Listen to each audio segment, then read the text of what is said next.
It's not about tonight. It's not about Jurgen Klinsmann. It's not just about Bruce Arena.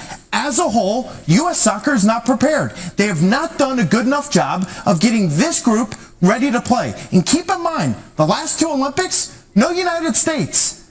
Those players that would be playing in the Olympics, 24th through 28th, how many of them are in this roster? The players got to be good enough too. So a lot of people on social media right now want to say it's Jurgen Klinsmann's fault, it's Bruce Arena's fault, it's Sunil Gulati's fault. By the way, as an ex-player, every single one of those players, they can take nightmares for the rest of their lives, because this is an utter embarrassment with the amount of money that is in Major League Soccer and in this sport. You can't get a draw, a tie against Trinidad? Max, you don't deserve to go to the World Cup. They certainly did. And people always say about it's tough to get points here, but I see Mexico get points. Come on. We can stop using that excuse. Yes. This is you look at this team, you look at this, they're going to be sitting around next summer and they're going to be watching this World Cup go on without them. So what does this program do? Is this group, do you blow it up? This is everything though, Max. So, because I remind everyone, 2,000 Euros, Germany laid an egg, and they all came together. Bundesliga, second Bundesliga, DFB, the German Football Federation, all came together with a 10-year plan. Guess what happened in 10 years? They won that World Cup. If this failure does not wake up everyone from U.S. soccer to Major League Soccer, from pay-to-play to broadcasters to everything, then we're all insane. Because the definition of insanity is doing the exact same thing, knowing the result. Love it. And if we don't change it, and I mean we, everyone in U.S. soccer, then what are we doing? What's the point? Because that should have never happened with the $1 billion plus that is going into Major League Soccer and youth development. That should have never happened, and it did, and every single person should look themselves in the mirror. And by the way, that's including myself. Yeah, I'm part of U.S. soccer. We're all involved in this. I played for the program. It's embarrassing. We're all involved and we're sick, and we look at what this team has been able to do, and a lot of times the criticism comes and they repel the criticism. The criticism, it's going to come in thick and fast. I hear what you're saying now. The gloves are off at this point, and people got to be real. And you and I have talked about this off camera. Well, guess what? I see that little red light. It's on it, and I'm going to bring it up right now. Okay. The gloves should have been off years ago. We should have been having real criticism. And the discussion after Brazil, Max, was can we beat the Colombias and the Belgians and the Argentinas of the world? You kidding me? We can't beat Trinidad on a field that's too wet and too heavy? What are we doing? What are we doing? This is the discussion that's being had. It's remarkable to me when I go in this stupid thing right here and how ignorant people are when the rest of the world, Belgium played Bosnia on a cow pasture. All right, so there you have it. Basically, breaking news tonight. The United States fails to get into the World Cup of 2018. That is that's very much a travesty. I could tell you, for me growing up, I was in the age range group that first, I guess you could say golden group that came in with Landon Donovan and DeMarcus Beasley and Clint Dempsey. That's basically that group that was pretty much the start of the U.S. soccer as far as the future. Of course, you had that team that was basically bandaged together back in '94 that played in the World Cup, which basically was really the start of something that the U.S. was trying to do, trying to be elite in the world in soccer. And as someone who has been in the YMCA's back in the late '80s, early '90s, and trying to basically navigate the politics that was the soccer mom suburban politics. That's the reason why they have failed, okay? And is because of a lot of the politics that's involved with the game of sports that is considered, you have to have talent in any sport and a natural drive and a large aspect, and it could go on and on. There's always arguments about, whether or not athleticism is important and whether or not investing in basically making kids from certain backgrounds be more interested in taking up soccer as maybe even their second sport as they're young, and maybe seeing if they may have a liking towards that sport over, football, basketball, or baseball. It's not going to work. And let me tell you the reason why it's not going to work in the U.S. Even though the U.S. has, 30 plus million people and counting, the reason why it's not going to work because they don't develop it like the systems over in other countries. For one, In other countries, soccer is just what a kid plays growing up, meaning that there really is no refereeing, there is no control over the kid and how they develop at the early stages. This is where a kid develops a joy for the game, a complete pure love for the game. And truth be told, America just doesn't have the culture needed to play soccer. Now, they are developing this MLS. You may have fans of these different teams that may put their kids in soccer and they may develop into players down the road. I don't know. It's just, to me, at some point, there's just too many other sports that are that much more popular than the MLS, than what soccer will be in this country. And that's not bad, because at the end of the day, you just can't be great at everything. If those sports somehow failed, and let's say, for example, that NFL falls off and people just say, I don't want to have my kids play that, and those same kids' parents that would play, allow their kids to play maybe American football, would allow them to play, soccer, then maybe you would probably have some results, because maybe those kids, but it's all cultural. Like, it's a very much American culture not to really introduce your kid to soccer when they're young. It's just not. It's a soccer mom suburban culture. I grew up at the peak of that soccer mom culture and saw how rich suburban families ruined soccer. They just ruined it. They watched David Beckham. They watched these other stars back in '94 and your Maradonas or whoever it was that they saw on TV during that time. And they just thought it was just cute to just have your kid play soccer, and not really understanding that this is a commitment that maybe can last all the way up into the professional level. And they never took that seriously. I saw it with my own eyes. So that culture, as much as they're trying to get rid of it, they're at the last tail end of it. And really, to be honest, what America needs to do, and I know it's going to be probably a little bit different to do, because I always said this. I think the one thing that's hurting America is the fact that they cannot play in they don't have there's not allowed to have an MLS team play in the UEFA. We understand why. It's not a European league.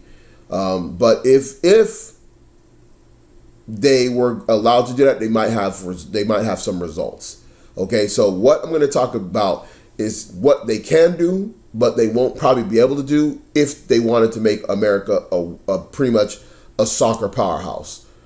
One thing that they would have to do is they would have to start identifying kids at a young age and put them full-time into academies and basically damn near pay them like contract players.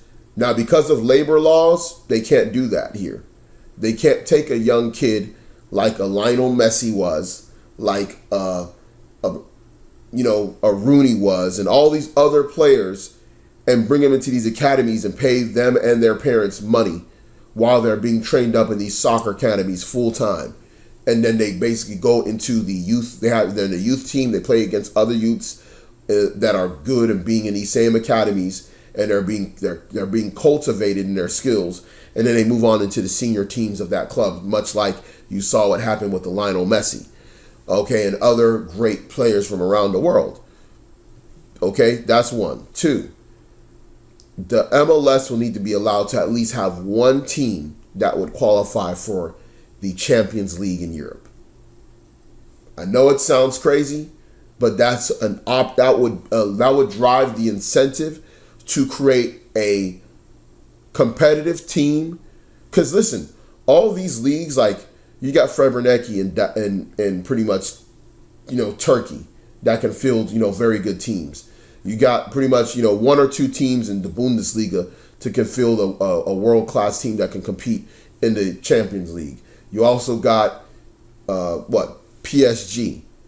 There's all those basically lower level leagues outside of really to me the top league competitive wise is definitely the English Premier League. I know a lot of people don't I think that English Premier League can always create 4 to 5 teams that can compete and possibly win in any given year UEFA a Champions League. It's really just 2, Real Madrid and Real Madrid and Barcelona in La Liga can compete.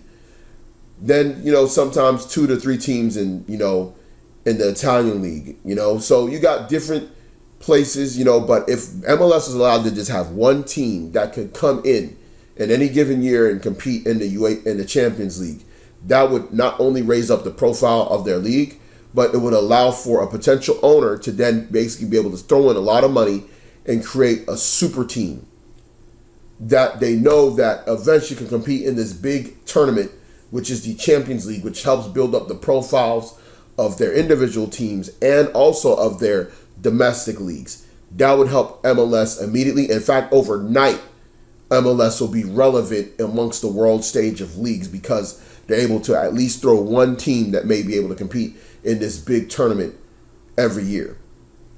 Another thing that they would need to do if the U.S. soccer wants to get better, they would have to then invest in basically the inner city and the barrios, the other areas of the country that have people that may have a drive to succeed at that level. Because believe it or not, a lot of people haven't traveled to Europe. I've been to Europe. You got to understand that there's different social settings within Europe. And many of these kids in Europe and Latin America, even the ones that you don't expect, they grew up in areas that are more working class, more grind out and get it.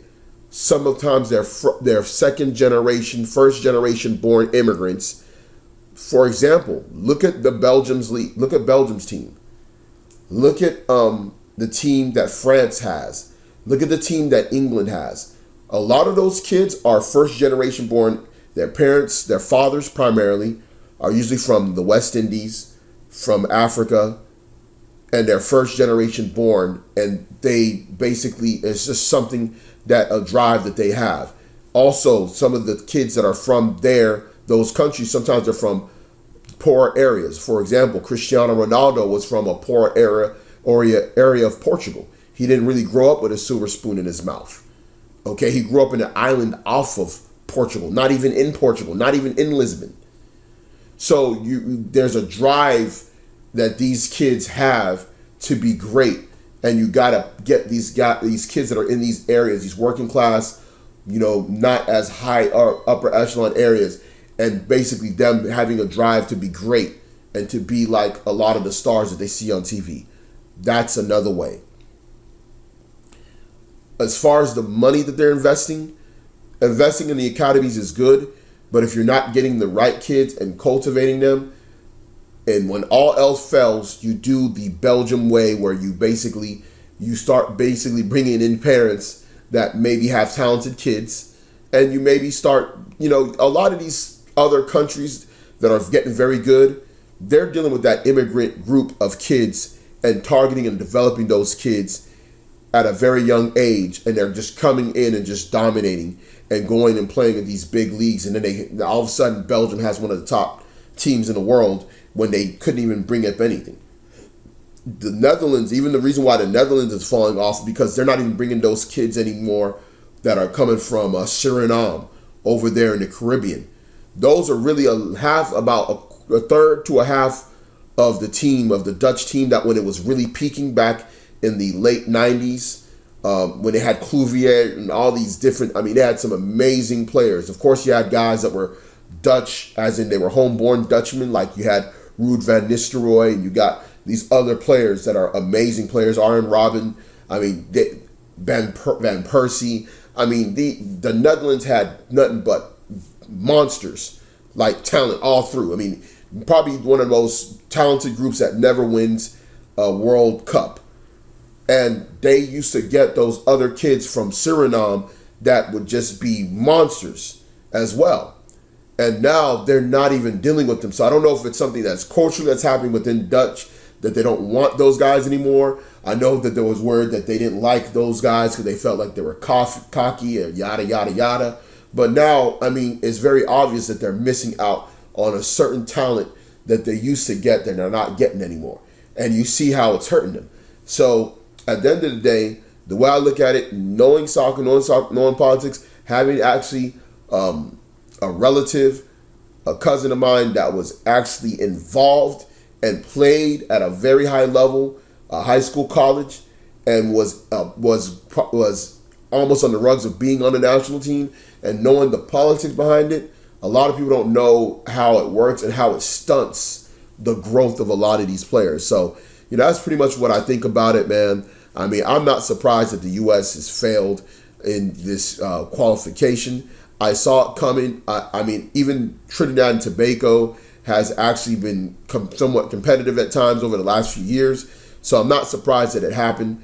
I mean, it just wasn't their time. I think that this is now going to make them completely revamp and truly look at these other first world countries like your Belgiums and see what the Belgium method, what did they do to create a team that's now able to potentially, possibly win a World Cup? Where did they get these kids from? You got to start analyzing the backgrounds of these kids and saying these kids that come from these countries where their parents have already introduced them to soccer, like many immigrant families. You got to target them early and show them that, hey, we can get your kid to potentially play pro and make millions of dollars a year if you allow us to cultivate his talent. And in Europe, man, they go all out, man. They'll move their families. They do all kinds of stuff. That's what they did with Lionel Messi and his family. They literally moved his family over from Argentina to Spain. They pull out the works. A lot of stuff that you could do there is so relegated here. You can't even really do that. You can't make a kid turn pro at 15 in the U.S. They're not going to allow that.